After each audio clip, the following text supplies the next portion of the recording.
बिस्मिल्लाहिर्रहमानिर्रहीम। तुमसे है पाकिस्तान में खुशामदीद। मैं हूं साजिद हुसैन। हमेशा की तरह मजबूत मुस्तहकम पाकिस्तान पर बात करने के लिए न सिर्फ पाकिस्तान की तमाम पॉलिटिकल फोर्सेस के रहनुमाओं के साथ साथ दीगर शुबजात ज़िंदगी से ताल्लुक़ रखने वाली शख्सियत से हम बात करते हैं कैसे मुल्क को मजबूत मुस्तहकम बनाना है। मौजूदा सियासी सूरत हाल में पाकिस्तान डेमोक्रेटिक मूवमेंट के सरबरा मौलाना फजल रहमान साहब ने कहा है कि PDM को मीर सादिक और मीर जाफर ने नुकसान दिया और काफ़ी मतलब मायूस दिखाई दिए और चेयरमैन पाकिस्तान पीपल्स पार्टी बिलावल भुट्टो जरदारी को इसका जिम्मेदार ठहराया। PDM का ऊंट किस करवट बैठेगा और जिस तरह पाकिस्तान पीपल्स पार्टी पंजाब में मुतारिक हो गई है और चेमा गोइयां और धड़ल्ले से कहा जा रहा है कि आइंदा इलेक्शन में CM पंजाब पाकिस्तान पीपल्स पार्टी से होगा और ये भी हमारे ज़राए का कहना है कि बहुत सारी पंजाब की शख्सियात पाकिस्तान पीपल्स पार्टी में शामिल होने जा रही हैं और तरीन ग्रुप भी सर फहरिस्त है। उसके साथ साथ कराची की मुख्तलिफ जगहों पर कब्ज़ा माफिया भी सरगर्म है और न सिर्फ सरकारी एराजी बल्कि जहाँ जहाँ पर भी अगर कोई लैंड होती है तो रातों रात उस पर कुछ इस तरह के नामालूम ही लोग हैं। वो कौन लोग हैं कि जो मतलब आम आवाम और गरीब को जो रहने का घर है वो भी छीनने पर आ गए हैं। तो आज हम बात करेंगे सबसे पहले PDM पर और हमें ज्वाइन किया है आफ्ताब जहांगीर साहब ने। आप मेंबर नेशनल असेंबली हैं, आपका ताल्लुक PTI से है। आफ्ताब जहांगीर साहब, क्या आप सुन सकते हैं? सुन रहा हूं आप। बहुत शुक्रिया आफ्ताब साहब। सबसे पहले मुझे बताइएगा, जिस तरह पाकिस्तान पीपल्स पार्टी पंजाब में मुतारिक हो रही है और उनका यह कहना है कि बहुत सारी हुकूमती शख्सियात और पंजाब की मोतबर शख्सियात पाकिस्तान पीपल्स पार्टी में शामिल होने जा रही हैं और तरीन ग्रुप की भी बहुत सारी शख्सियात का वो इंदिया दे रहे हैं। कितने तहफ़्फ़ुज़ात और आपको क्या लग रहा है कि पंजाब में टफ टाइम देने जा रही है आपको पीपल्स पार्टी, जो कि पंजाब में जिनकी सीटें नहीं हुआ करती थी? बहुत शुक्रिया जी, आपने अपने प्रोग्राम में मुझे मौका दिया। बात यह है कि पीपल्स पार्टी का पंजाब में कोई वजूद ही नहीं है। मैं आपको ऑनेस्टली बात बता रहा हूँ और ये यकीनन एक अपोजिशन की बड़ी पार्टियों में से एक पार्टी है, इसमें कोई दो राय नहीं, क्योंकि सिंध की हुकूमत इनके पास है और पहले भी हुकूमत वफाकी हुकूमतों में रह चुके हैं। तो ये पार्टी तो बड़ी है लेकिन इनका कोई शेख नहीं है पंजाब के अंदर। और अब जाहिर बात है, जब ये जलसों में आते हैं, अवाम के पास आते हैं, कहीं बैठते हैं, तो ये गुफ्तगू तो जरूर करेंगे कि जी ये शामिल हो रहा है, वो शामिल हो रहा है, ये हो रहा है, वो हो रहा है। तो वो लोग क्यों नहीं शामिल होते? वो किस चीज का इंतजार कर रहे हैं? भाई जिसने शामिल होना है वो हो जाए, सुबह अनाउंस कर दें बिलावल साहब के जी ये आ गया, ये आ गया, ये आ गया, सबको एक दफा बुलाएं और अनाउंस करें। नहीं ये इससे कोई फर्क नहीं पड़ता है। जिसने जाना है उसने जाना है, जिसने रुकना है उसने रुकना है। मैं ये समझता हूँ कि अब हमें सियासत से निकलना होगा कि जी वो आ रहा है। मतलब एक बात है, मुझे बताएं कि अगर मैं आज PTI में हूँ और PTI में अगर डिलीवर नहीं कर पा रहा तो पीपल्स पार्टी में रह के क्या करूंगा? और अगर पीपल्स पार्टी में जाऊंगा तो यकीनन कोई बार्गेन करके जाऊंगा, कोई ना कोई चीज हासिल करने की कोशिश करूंगा। लेकिन तो जहांगीर इस तरह के लोगों का कोई मैं तो इन लोगों को सियासी जो है वो मैं समझता हूँ कि सियासी ब्लैकमेलर समझता हूँ। ठीक है Aftab, sorry for interrupt. Aftab Jahangir साहब, माजी तो भरा हुआ है जब इलेक्शन करीब आते हैं। जैसे अभी साबिक CM बलोचिस्तान सनाला जहरी भी शामिल हो गए पीपल्स पार्टी में, अब वो पंजाब में पीपल्स पार्टी गई है, वहां पे भी दावे हो रहे हैं। तो एक चीज आपको यही तो मैं बताना चाह रहा हूँ कि बात ये है कि मुझे इससे कोई इनकार नहीं है, लेकिन मैंने आपको एक जुमला और भी बोला है कि मैं इन्हें सियासी ब्लैकमेलर समझता हूँ। ठीक है, ये क्या करते हैं पार्टी के अंदर, या जब भाई आप अपनी पार्टी में रहते थे उस पार्टी को मजबूत करें, चाहे वो पीपल्स पार्टी है, चाहे नॉन लीग है, चाहे PTI है, चाहे कोई भी जमात है।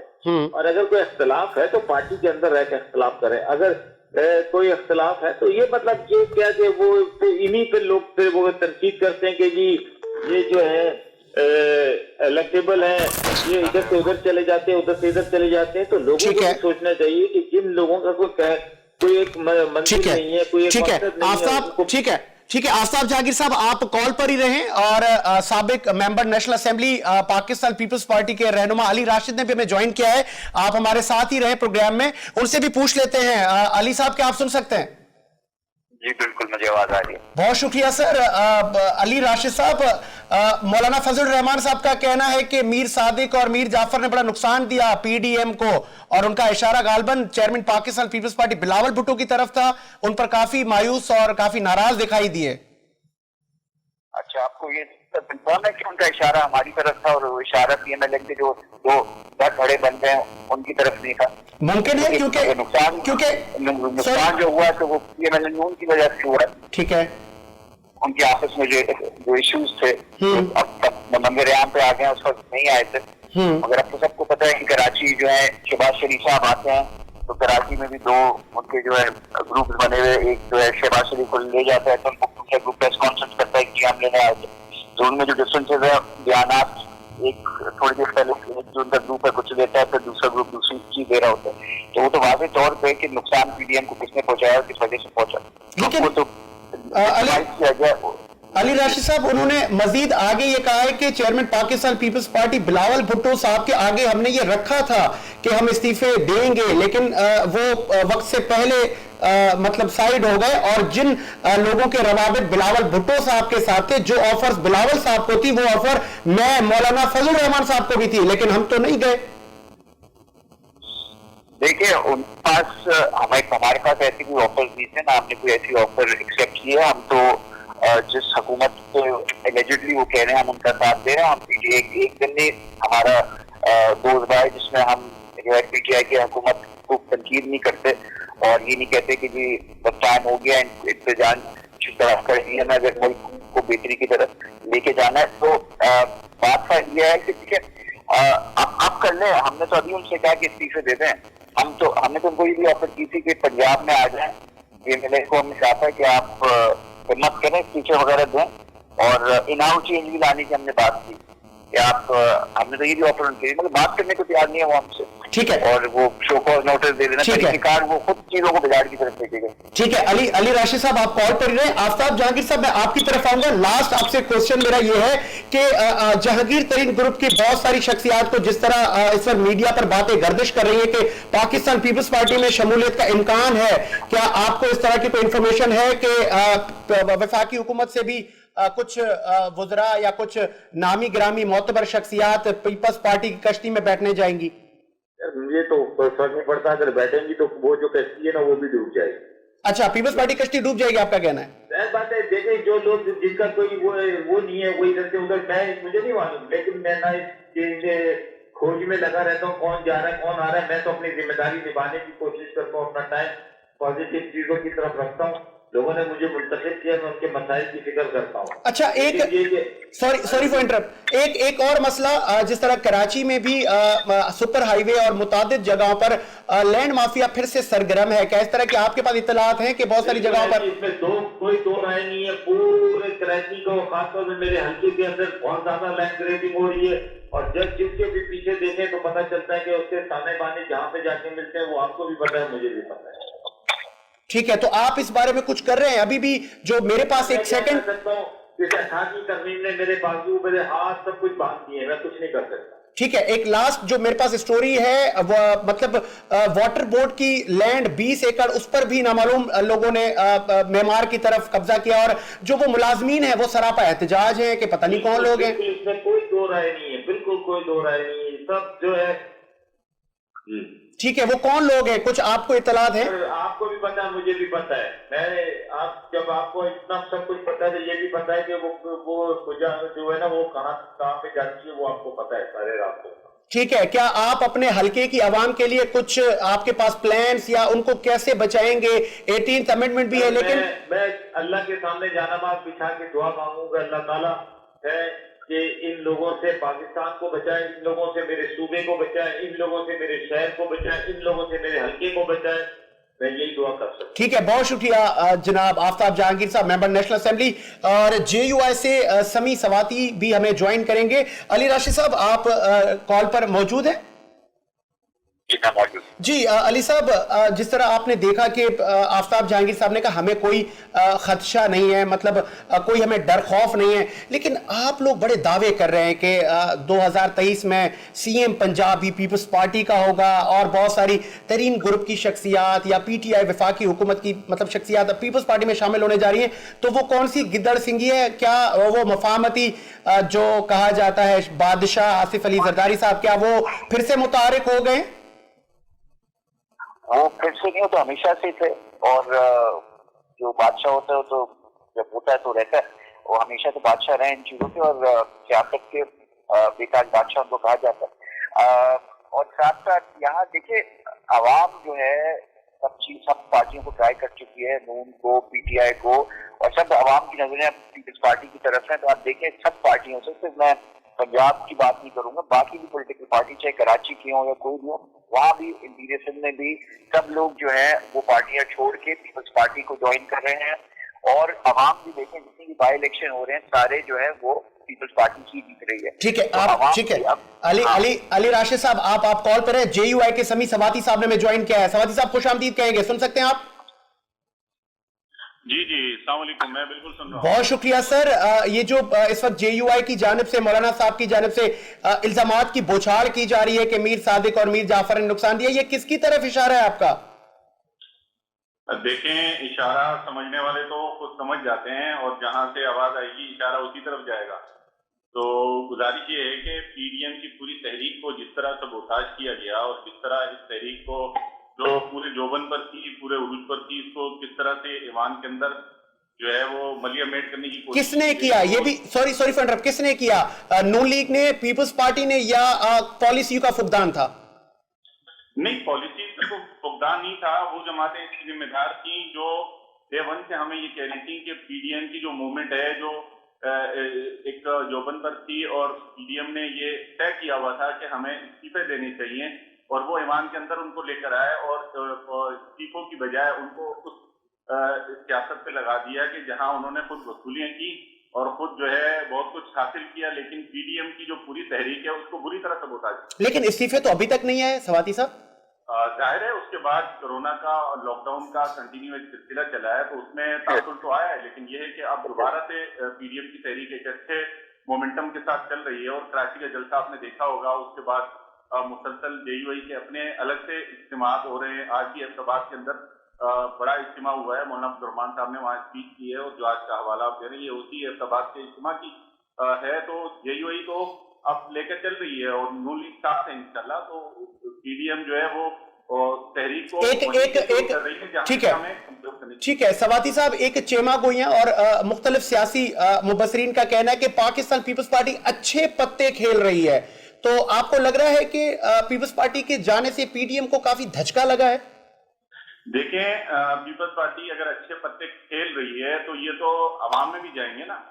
और क्यों इनको जरूरत पड़ी है कि आज जनूबी पंजाब भी जा रहे हैं और आज इंटीरियर सिंध के एक तहसील और एक तालके में जा रहे हैं, और क्यों वो अवाम का एतमाद खो चुके हैं। गुज़श्ता एक हफ्ते से हम खुद ये देख रहे हैं कि पीपल्स पार्टी तन्हाई का शिकार हो चुकी है। अच्छा। पीपल्स पार्टी की जो सिंध गवर्नमेंट है, खासकर उनकी वजह से जो उनकी कारकर्दगी है वो बुरी तरह नाकाम हो चुके हैं। और मैं समझता हूँ कि इस वक्त अगर वो अच्छे पत्ते खेल रही होती तो इतनी बेचैनी नहीं होती उनको जुनूबी पंजाब। चले आप सवाती साहब कॉल पे रहे, मैं अली राशिद से पूछ लेता हूँ। अली राशिद साहब, मुमकिन आप सुन ही रहे होंगे कि सवाती साहब का कहना है कि आप बड़े मायूस और बेचैन हैं, और अब आपको मतलब शायद अवाम में जाना हो तो आप रिफ्यूज हो। मायूस और बेचैन तो पूरी आवाम है। पीटीआई की परफॉर्मेंस के बाद डॉलर का रेट देखें, स्टॉक एक्सचेंज को देखें, डिग्रेड करके उन्होंने डाउनग्रेड करके इमर्जिंग मार्केट्स में, पिछली हुकूमत में जब ये स्टॉक एक्सचेंज गई थी उसको डाउनग्रेड करके फ्रंटियर मार्केट्स में लेके आ गए हैं। डॉलर का रेट देखें 170 पे पहुंच गया है। महंगाई देखें, इन्फ्लेशन देखें, बिजली, पेट्रोल, मतलब आप कौन मायूस नहीं है? बिल्कुल हम मायूस हैं, हम भी मायूस हैं, पूरी आवाम मायूस है। इनकी परफॉर्मेंसेस नाअहल हुकूमत से सब मायूस है। अब करें क्या? हम तो इंतजार कर रहे हैं कि इलेक्शन आए तो चेयरमैन, ठीक है, तो चेयरमैन पाकिस्तान पीपल्स पार्टी, अली राशिद साहब, आपका कहना है कि आप अकेले पाकिस्तान पीपल्स पार्टी हुकूमत को टफ टाइम देगी, वो कैसे देगी? वो भी तो बताएं ना, कैसे देगी? आपके पास कोई फॉर्मूला तो होगा। देखिए हमें कुछ करने की जरूरत नहीं है। एक होती है कि आपकी परफॉर्मेंस बड़ी अच्छी हो, जो पीपल्स पार्टी की बेहतर है पहले से, और एक होती है पीटीआई की परफॉर्मेंस बिल्कुल ही ना होने के बराबर है। उसकी वजह से आवाम हमारी तरफ देख रही है ना। अभी मतलब नेशनल असेंबली के मैं आपकी बात कर लेता हूँ ना, नेशनल असेंबली का पूरे पाकिस्तान में लास्ट इलेक्शन आप उठा के देख लें, बाई इलेक्शन जो हुआ है, जो नेशनल पॉलिटिक्स की बात करें ना, नेशनल इलेक्शन जो है नेशनल असेंबली का आखिरी हुआ है नेशनल असेंबली का, वो हुआ है कराची में, जो पीटीआई जीती हुई थी। अब वहां से पीपल्स पार्टी जीती और पीटीआई छठे नंबर पे आई है, तो वो क्या साबित करता है? ये बता ना, लेकिन आवाम ने इनको रिजेक्ट कर दिया है और पीपीपी की तरफ देख लिया और पीपीपी को एक्सेप्ट किया है कि बस चीजें इन्होंने पीपल्स पार्टी से लगाई हुई है आवाम में, और उनको मायूस नहीं करेंगे इंशाल्लाह।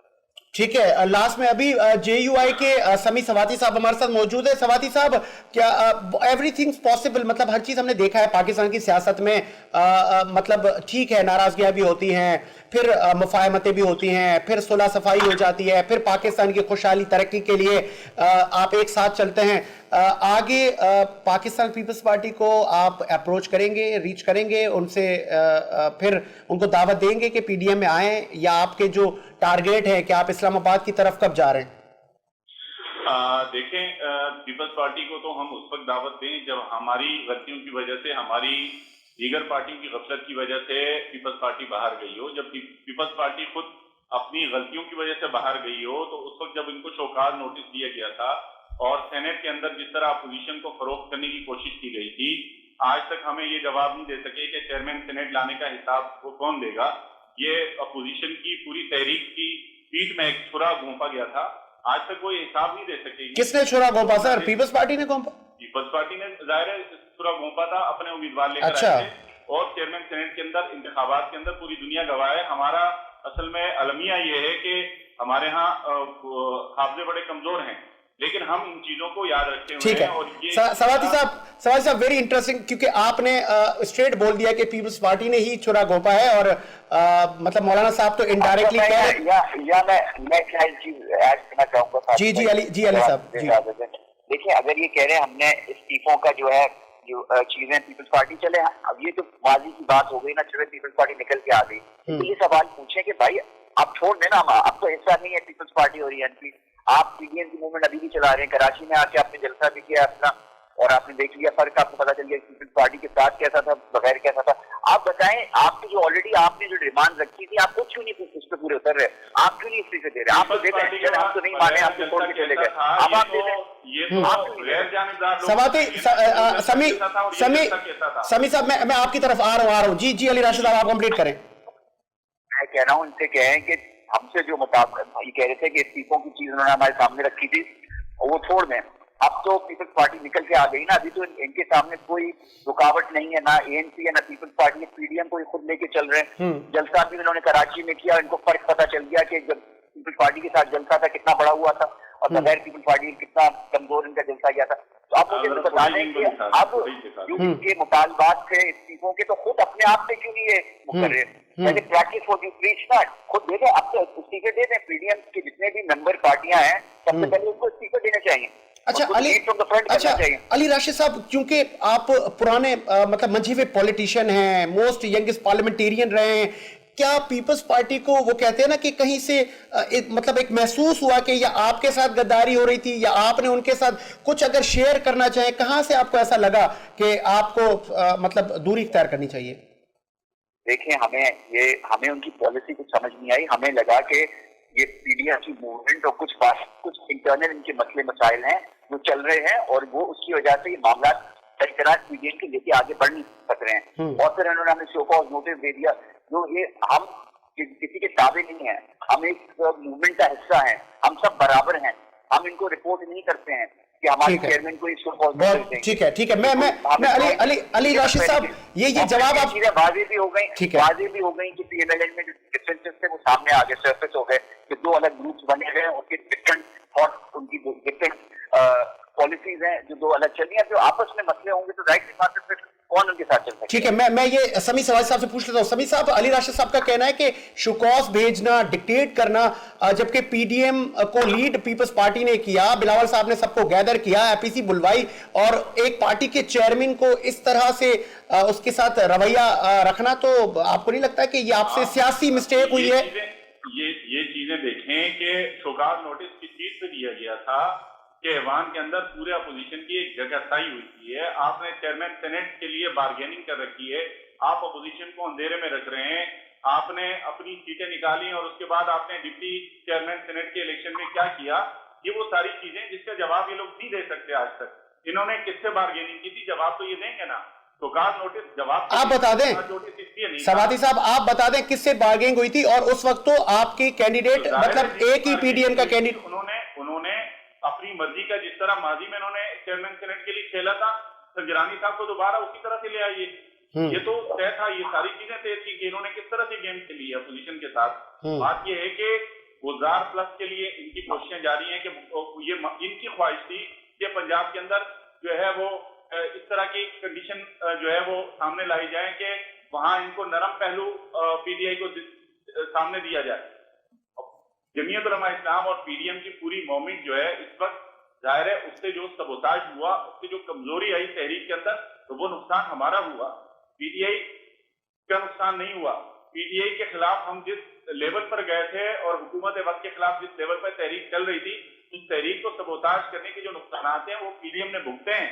और दोबारा जब तहरीक सर उठा रही है इंशाअल्लाह आने वाले दिनों में आपको नजर आएंगे, चलें, उसके असरात भी नजर आएंगे। ठीक है, बहुत शुक्रिया समी सवादी साहब, आपने टाइम दिया। अली राशिद साहब, लास्ट में आपसे ये पूछूंगा कि एक रिवायत रही है, मौलाना फजल रहमान साहब और साबिक सदर आसिफ अली जरदारी, मतलब अकाबरीन का कहना है कि बहुत गहरे मरासिम हैं, आगे फिर बैठ सकते हैं। आखिरी सवाल आगे क्या फिर से मौलाना साहब, पीडीएम के सरबराह और आसिफ अली जरदारी साहब के बीच फिर डायलॉग हो सकता है, फिर बैठ सकते हैं? देखिए बिल्कुल, देखिए सियासत में कुछ हद से आखिर नहीं होता है। सियासत में हमेशा गुफ्तगू के और डायलॉग के दरवाजे खुले रहते हैं। और बिल्कुल हम तो चाहते हैं, हम शुरू से चाहते थे, हम तो फाउंडर्स में थे पीडीएम के, हम तो चाहते हैं कि मिलकर हो सके और पीटीआई की हुकूमत के खिलाफ हम मिलकर काम कर सकें। देखिए हमारी जो स्ट्रगल है वो तो पीटीआई के खिलाफ जारी है, हम तो इलेक्शन भी हरा रहे हैं, हम उनको जहाँ उनकी गलतियां हैं वो हमारे उस पर बयान भी आ रहे हैं, हम तो हर फोरम पे उठा रहे हैं पीटीआई के खिलाफ। मगर हाँ बिल्कुल मिलके हो सके तो नथिंग लाइक इट, हम तो चाहते ही हो और होने को कुछ भी हो सकता है पाकिस्तानी। अच्छा, लास्ट में अली राशिद साहब अगर शेयर करना चाहें, क्योंकि होगी ख्वाहिश पाकिस्तान की आवाम की कि इससे कबल आसिफ अली जरदारी साहब ने लाहौर में डेरे डाले, अब चेयरमैन पाकिस्तान पीपल्स पार्टी बिलावल भुट्टो जरदारी साहब मुख्तलिफ जगहों पर जलसे कर रहे हैं, तो पंजाब नून लीग की भी कुछ शख्सियात ने शमूलियतें की हैं, आगे जहांगीर तरीन ग्रुप मतलब एक चमा गोइयां हैं कि बहुत सारे लोग आपसे रवाबित कायम करने में और पीपल्स पार्टी ज्वाइन करने में इंटरेस्टेड हैं, कुछ बताएंगे कितनी बड़ी फिगर है? बहुत बड़ी फिगर है और इतनी बड़ी फिगर है कि मैं एटलीस्ट अपने शहर कराची की बात कर सकता हूँ। यहाँ अभी हमारे पास माहौल जो बना हुआ है, लोगों अभी तो लोग आना चाह रहे हैं, अभी हमने उन्हें रोका हुआ है। अच्छा। और पूरे पाकिस्तान में ऐसी हालात है, बिल्कुल ऐसा ही। मतलब इसको इस तरह भी अकाबरीन का कहना है कि पीपल्स पार्टी की वेव चलने जा रही है। बिल्कुल, एक हवा चल चुकी है, शुरुआत उसकी पहल हो चुकी है और इंशाल्लाह ये आप आने वाले वक्तों में देखेंगे कि ये जो है कहाँ बैठता है, किस करवट, और इंशाल्लाह पीपल्स पार्टी अगला जो टाइम है अगले हुकूमत पीपल्स पार्टी की है। चलें, बहुत शुक्रिया अली राशिद साहब, आपका ताल्लुक पाकिस्तान पीपल्स पार्टी से था, साबिक मेंबर नेशनल असेंबली। और मुझे ब्रेक का कहा जा रहा है, एक ब्रेक लेते हैं, ब्रेक के बाद हाजिर होते हैं।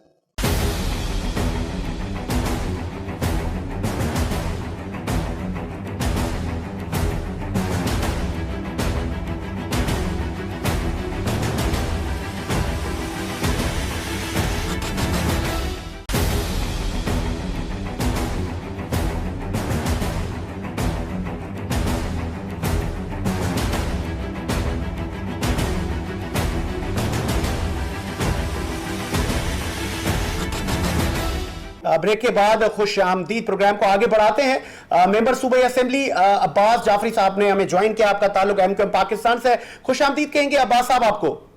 जी सलाम, बहुत शुक्रिया। अब्बास साहब, सबसे पहले मैं आऊंगा, जिस तरह हमने देखा है माजी में भी रातों रात कराची की लैंड पर नामालूम लोग काबिज होते हैं और फिर कभी गोट बन जाते हैं, तो कभी क्या होता है, कभी क्या होता है। इस वक्त भी एक जो मेरे पास लास्ट में स्टोरी है कि वाटर बोर्ड की जमीन है जो कि मेमार के करीब है, उस पर भी अवाम का एहतजाज है, बच्चे बड़े, उनका कहना है कि हमने अपनी पूरी जमा पूंजी लगाई और अब रातों रात कुछ लोग आते हैं, दीवारें खींचते हैं। किसका फुकदान है, इदारे कहाँ हैं? और आप तो स्पेशली कराची को ओन करते हैं, तो आपका इस पर क्या मौकिफ है? देखिए, बात यह है कि इस वक्त जो लोग वहां पे कब्जा कर रहे हैं वो इदारों की सरपरस्ती में ही कर रहे हैं। अच्छा। क्योंकि इसमें मुख्तलिफ इदारे की जो है लोग मिले हुए होते हैं, जैसे आप वाटर बोर्ड के ले लें, वाटर बोर्ड सोसाइटी है तो वाटर बोर्ड के कुछ लोग मिले होंगे जिन्होंने ये सारी चीजें बताई होंगी, फिर SBCA वाले मिले होंगे, फिर जो है वो जहाँ ये MD मली डेवलपमेंट अथॉरिटी है वहाँ के लोग मिले हुए होते हैं। तो ये मिल के काम करता है, ये पूरी माफिया है और ये माफिया इस वक्त पूरी सरगर्म है क्योंकि इनको पीपल्स पार्टी की पुष्पनाई हासिल है और उन्हीं के जो जियाले हैं वो इस किस्म के काम कर रहे हैं। तो इस पे MQM पाकिस्तान कैसे अवाम को निजात दिलाएगी? वो जो हजारों लोग सरापा एहतजाज हैं वो उन्होंने कहा है कि हमने इदारों को इन्फॉर्म किया है, मुतालिका थाने को बताया है, लेकिन कोई कहीं हमारी सुनवाई नहीं है।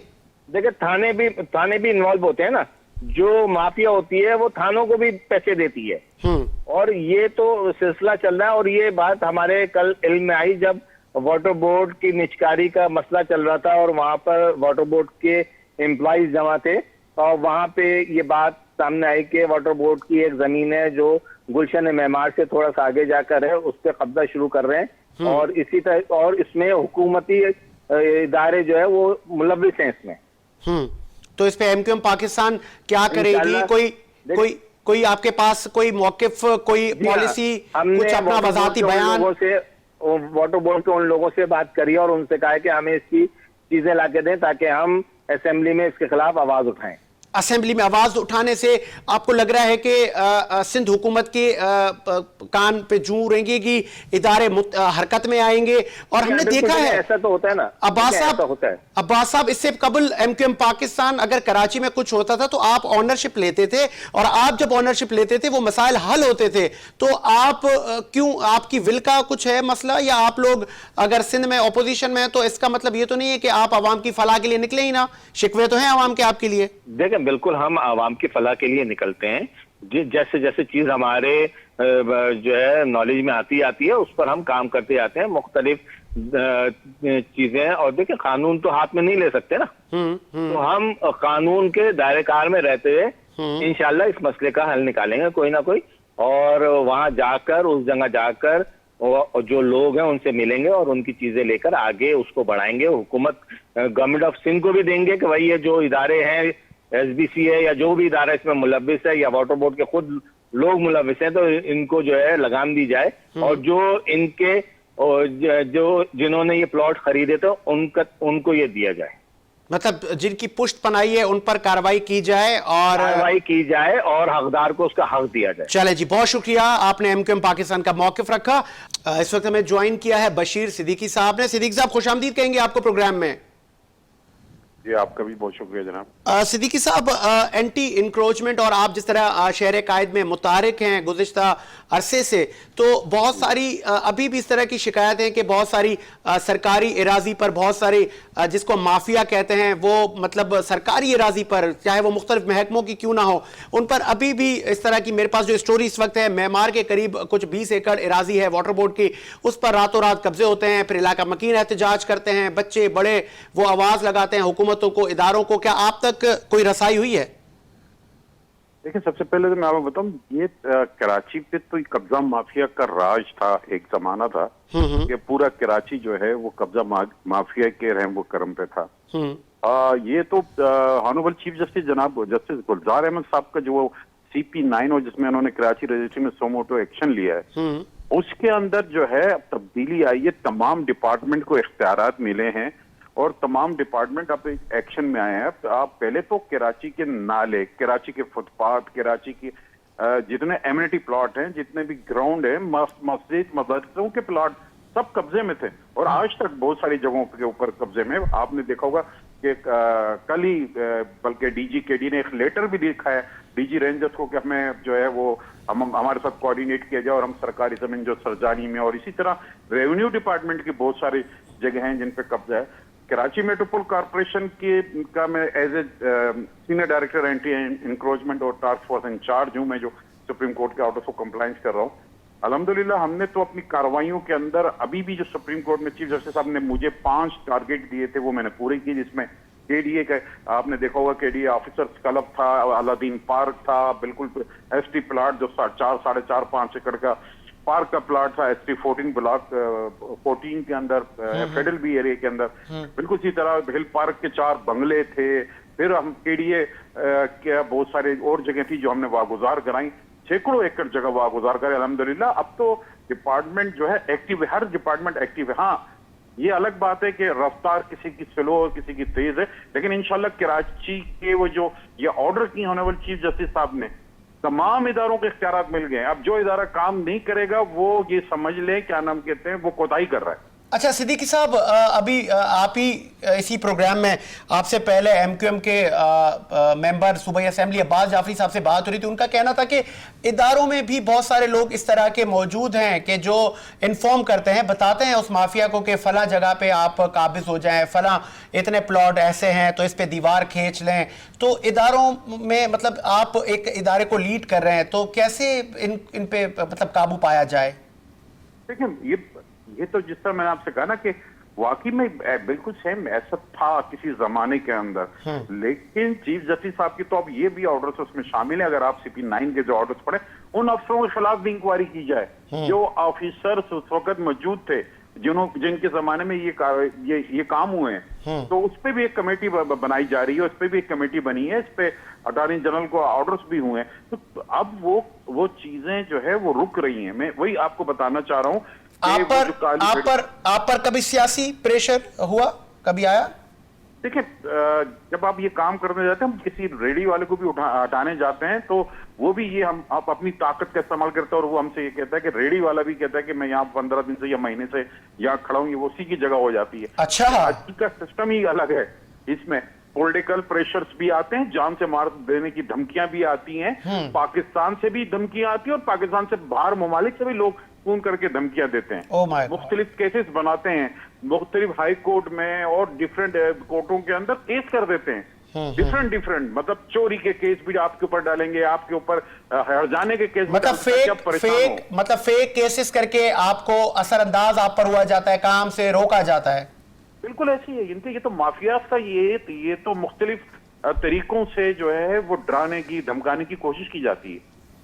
ठीक है, मैं लास्ट मेरा जो सवाल है आपसे, ये गुलशन मेमार में कोई वाटर बोर्ड की 20 एकड़ जमीन पे कुछ नामालूम लोग ये फिर से कब्जा करने की कोशिश हो रही है, तो आप तक कोई कंप्लेन, किसी ने आपसे राब्ता किया?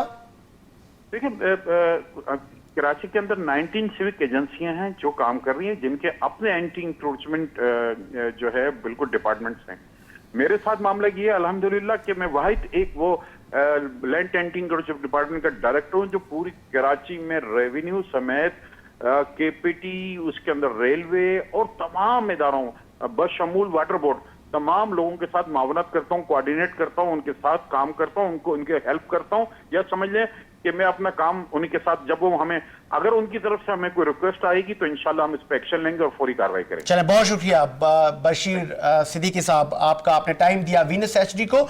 नुमाइंदा वीनस अनवर मक्सी से भी पूछ लेते हैं कि वो आज जाए वकुआ पर मौजूद थे कि अवाम उस पर क्या अवाम का रद्द अमल था, और क्या वाकई लोगों के क्या घर भी मसमार हुए हैं, या कितने लोगों के घर हैं वहाँ पर, और किन किन सिर्फ वाटर बोर्ड के एम्प्लॉयज़ हैं या और लोग भी वहाँ पर रिहाइश पजीर हैं। तो अनवर मक्सी, क्या आप सुन सकते हैं? क्या आपको मेरी आवाज़ आ रही है अनवर? जी बिल्कुल साजिद हुसैन, आवाज बिल्कुल आ रही है। अच्छा बताइएगा, आज सारा दिन आप जाए वकुआ पर मौजूद थे, ये मेमार के मुतसिल जो वाटर बोर्ड की जो सोसाइटी है या जो उनके प्लॉट्स हैं जिन पर नामालूम लोगों ने कब्जा करने की कई बार आप कोशिश की गई, जो स्टोरी मेरे पास आई है, आज आप सारा दिन वहां मौजूद थे, एहतजाज भी हुआ, लोगों से भी आपकी बात हुई, क्या कहना था लोगों का? जी बिल्कुल साजिद हुसैन, थाना गुलशन मेमार और सुपर हाईवे के हदूद जगजाल घोष में वाटर बोर्ड और स्कूल प्ले ग्राउंड के जमीन पर कब्जा माफिया सरगर्म। हमने कई बार मुतल्लिका थाने को आगाही देते रहे, समन से बालातर सिंध पुलिस की गफलत, खामोशी से कब्जा हो रहा है। सिंध पुलिस की कान को जू तक नहीं रेंगती। इसके साथ साथ एंटी इंक्रोचमेंट मुतल्लिका DC को भी इत्तला दी हमने। हमें खदशा है तो हमारे बच्चों का फ्यूचर खतरे में नजर आ रहा है। जी अच्छा, तो वो जो मुतालिका जो महकमे हैं, मतलब जिसके अवाम ने रुजू किया है, आपका कहना है किसी ने भी कोई राब्ता नहीं किया, कोई फोर्स नहीं आई? अच्छा, कब्जे की पोजीशन क्या है? क्या वहां पे कोई वेपन के साथ लोग बैठ गए? नहीं जी, बिल्कुल साजिद हुसैन, वहाँ पे जो लोग बैठे हुए हैं उन लोगों के साथ ये वेपन भी हैं, और जो वहाँ पे रहायशी हैं उनको डरा भी रहे हैं, धमका भी रहे हैं, और इलाके मकीनों का आज इलाके मकीन ने एहतजाज किया और आला हकाम से फौरी नोटिस लेने का मुतालबा किया और कब्जा माफिया के खिलाफ फौरी कार्रवाई करके ठीक है। NA 252 और PS 122 तो जो सियासी लोग हैं जिनको अवाम ने मुंतखब किया है, उन तक कोई रसाई हुई या आपकी इस हवाले से किसी बात हुई कि अवाम को क्यों इस तरह इस हाल में छोड़ा गया है? जी बिल्कुल साजिद हुसैन, फिलहाल तो जो पीपुल्स पार्टी के वजीर बल्दियात सैयद नासिर हुसैन शाह से हमने राब्ता करने की कोशिश की है कि, लेकिन उनका व्हाट्सएप नंबर बन जा रहा था। दूसरी जो MD वाटर बोर्ड है, हमने उसको भी कॉल की, लेकिन MD वाटर बोर्ड ने कोई कॉल नहीं उठाया, नहीं कोई हमें जवाब दिया। जी ठीक है, अब लास्ट में अब पोजीशन क्या है वहां पर? मतलब लोग चले गए या अभी भी वो सिलसिला जारी है? जी बिल्कुल साजिद हुसैन, इस वक्त कब्जे का सिलसिला जारी है और थाना गुलशन मेहमार का जो पुलिस है वो कब्जा माफिया का सरपरस्ती कर रहा है। ठीक है, बहुत शुक्रिया अनवर, आपने टाइम दिया और प्रोग्राम का वक्त भी इख्तिताम को जाता है। इसी उम्मीद के साथ कि मेरा मुल्क शादो आबाद रहे, साजिद हुसैन और उसकी टीम को इजाजत दीजिए। मुलाकात होगी नए प्रोग्राम के साथ। अल्लाह हाफिज।